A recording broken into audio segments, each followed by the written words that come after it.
है कि when was the European economic community established through the treaty of Rome. Time देख रहे हो क्या परफेक्ट टाइम है 1991 में। तो आसियान वे का मतलब है कि एक informal non confrontational as well as. तो धान की 10 बालियां हैं बच्चों, रेड कलर और ब्लू कलर का कॉम्बिनेशन के साथ आपको इसका एम्ब्लम देखने को मिलेगा, फ्लैग देखने को मिलेगा। Which Indian prime minister visited China in December 1988 providing a major boost.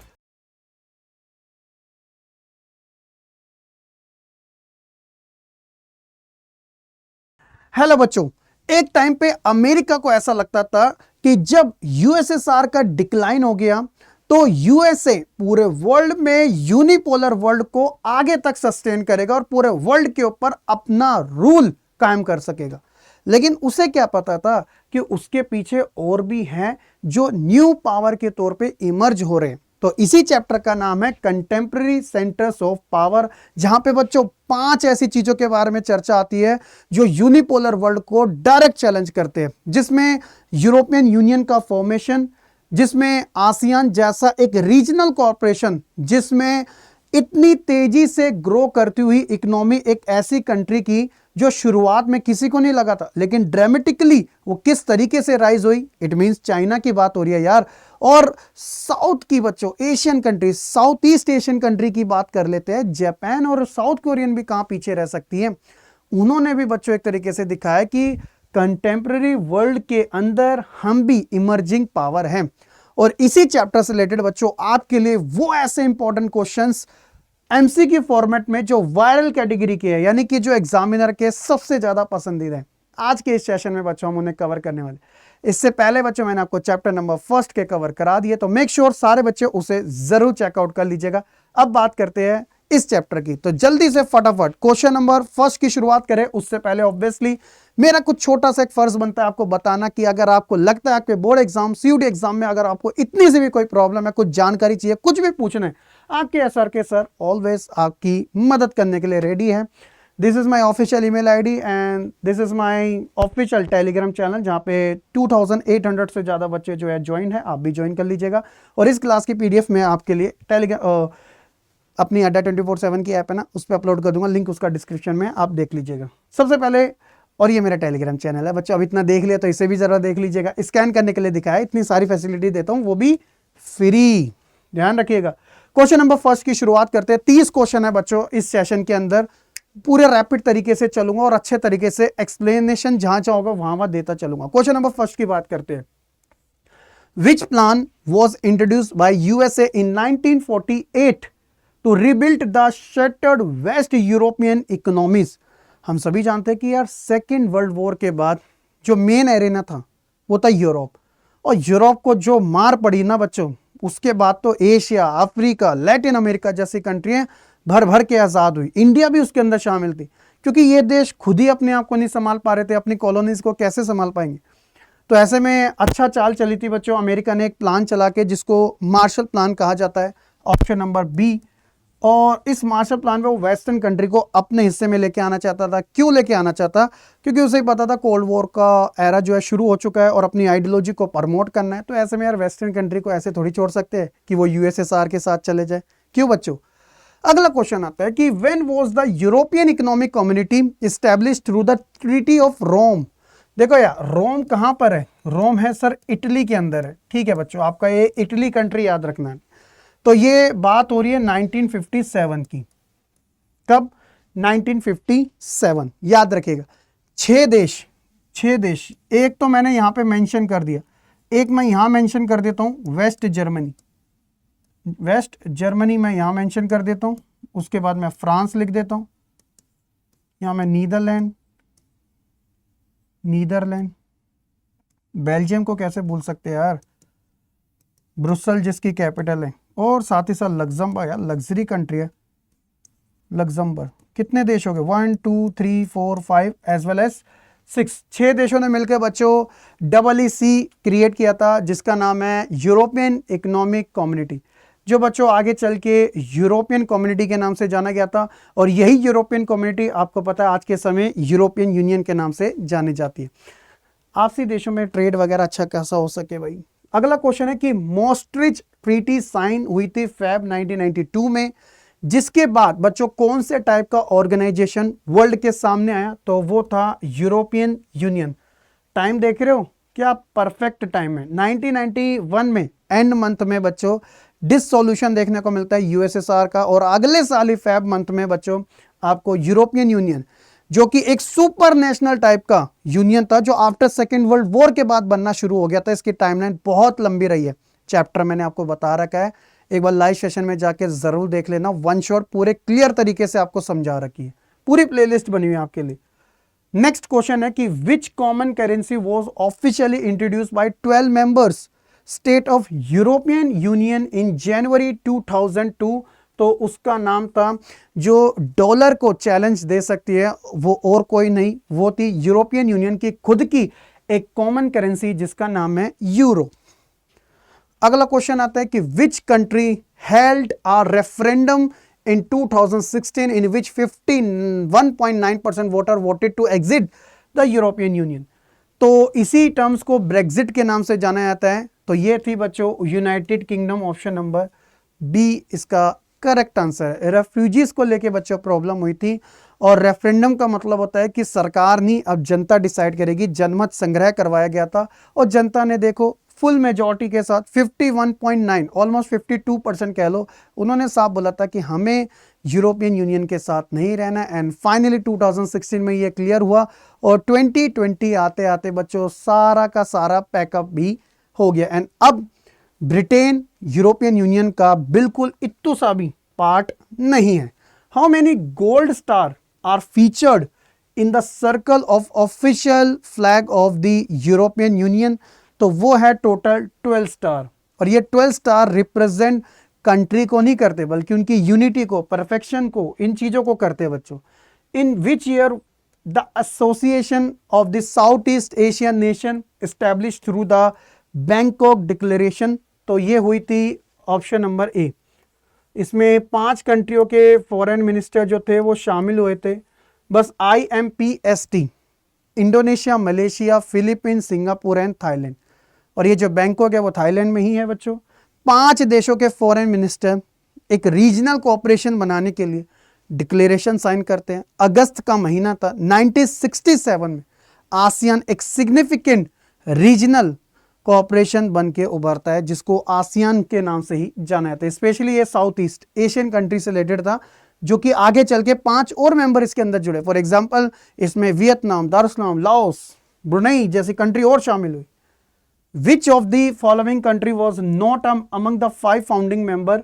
तो मैंने IMPST के बारे में बता दिया था, तो ये और ये, बट वियतनाम बाद में ज्वाइन हुई थी, फाउंडिंग मेंबर नहीं थी। तो option number D.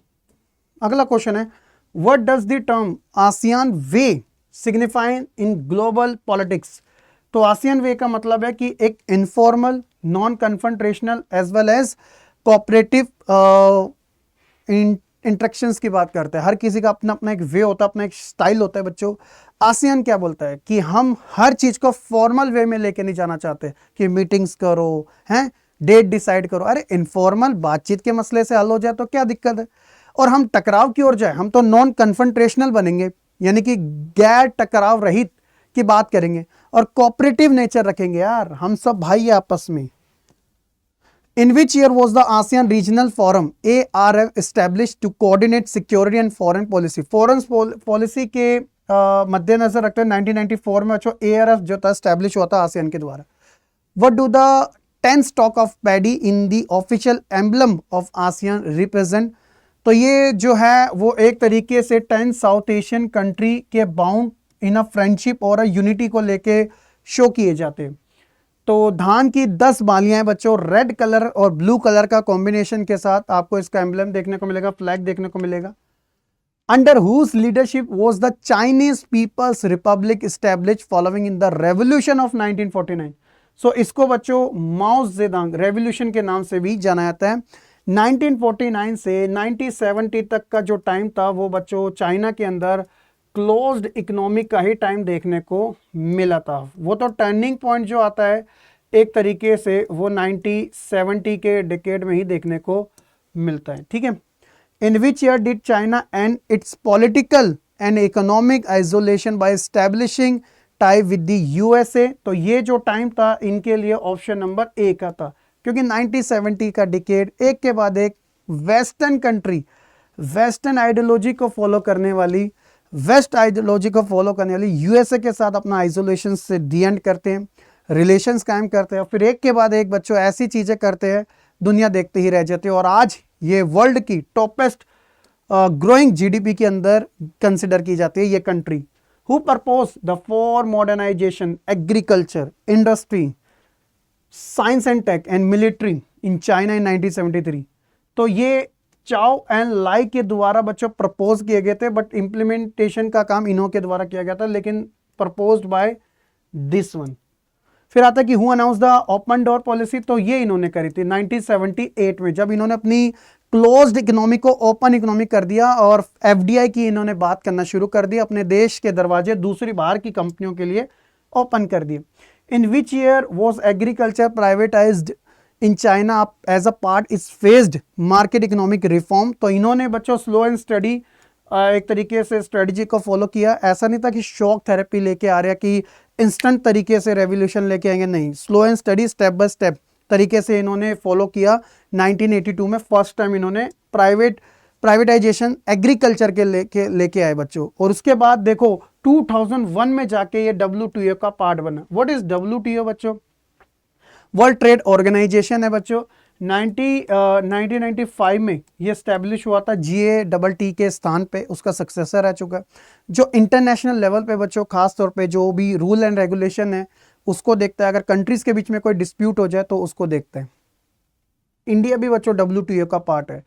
Trade barrier वो removed in China specifically in which created zone, तो उसको हम स्पेशल इकोनॉमिक जोन के नाम से जानते हैं। आप इंडिया के अंदर भी बहुत ज़्यादा स्पेशल इकोनॉमिक जोन देखोगे, जितनी भी मेगा सिटीज़ है बच्चों, मेट्रोपॉलिटन सिटी है। फॉर एग्जांपल यहाँ पे एक बिल्डिंग होती है कि एक बिल्डिंग के अंदर मल्टीपल कंपनी वहाँ पे वर्क कर रही होती है, अच्छा टेक्नोलॉजी पार्क्स होते हैं बच्चों, इंटरनेट की फैसिलिटीज़ होती है, साफ़ सुथरा और अफोर्डेबल प्राइस में बच्चों आपको सारी चीज़ें मिल जाती है, रेंट अच्छा होता है, फैसिलिटीज़ की कोई कमी होती, अफोर्डेबल बच्चों लेबर्स भी आपको यहाँ पे मिल जाती है। ये ऐसा इसलिए किया जाता है ताकि बाहर की जो फॉरेन कंपनीज है वो अट्रैक्ट और यहाँ पर आए और अपना जो भी काम करना चाहे करे, जिससे कि विन विन सिचुएशन क्रिएट हो सके। In which year did the border war take place between India and China, तो बच्चों ये बहुत ही गलत टाइम था, तो ऑप्शन नंबर डी, जब एक तरफा इंडिया को इस वॉर में हार भी झेलनी पड़ी थी बच्चों।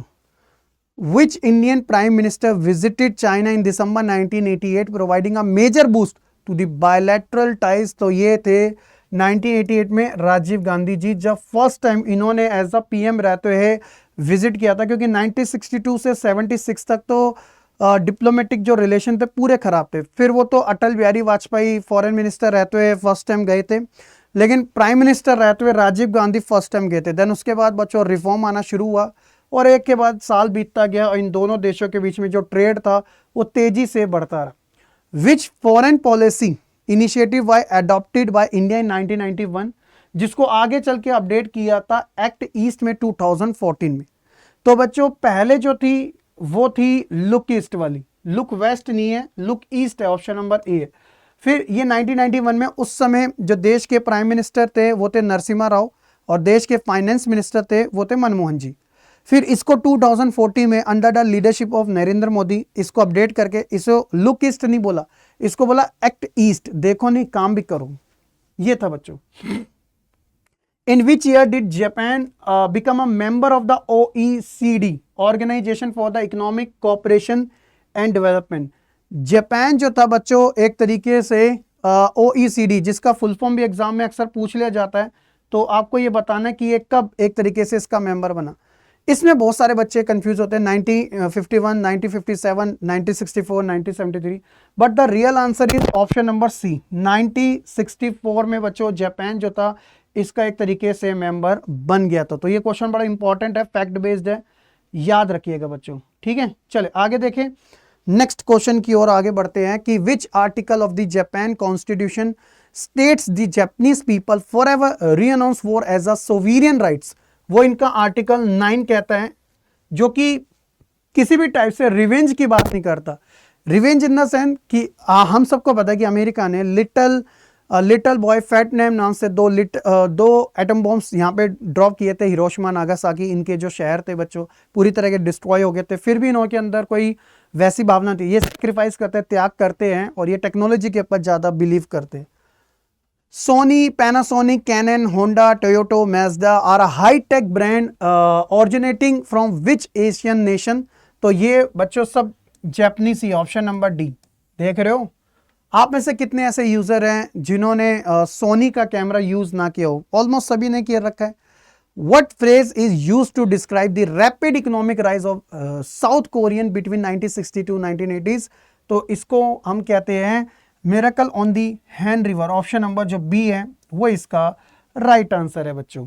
वो कहते हैं ना कि विकास की गंगा यहीं से बहती है। अक्सर हम इसको एक फिनोमिना के तौर पे यूज़ करते हैं। तो जब हम इसकी बात करते हैं साउथ कोरियन कंट्री की, तो यहाँ पे भी 1960 और 80 का जो टाइम था बच्चों, डेवलपमेंट जो होता है ना, विकास, जो यहाँ की एक कैपिटल है सियोल, इसी के यहाँ पे ये रिवर फ्लो करती है, हैन रिवर, तो इसलिए इस फिनोमिना का यूज़ किया जाता है इसके डेवलपमेंट के लिए। Remember on which exact date both the South Korea and North Korea become the official member of the United Nation? तो ये किस टाइम बने थे? ये तब बच्चों 17 सितंबर 1991 को दोनों यूएन के मेंबर बन गए। Global house hold electronics and automobile brands like Samsung, LG, Hyundai, ये किस से बिलोंग करते हैं? ऐसा हो नहीं सकता बच्चों आप में से ऐसा स्टूडेंट जो है वो एक तरीके से सैमसंग यूज़र ना रहा हो, एलजी जैसा फ्रिज रेफ्रिजरेटर आपके घर पे ना हो, या Hyundai जैसी गाड़ी में आप कभी बैठे ना हो।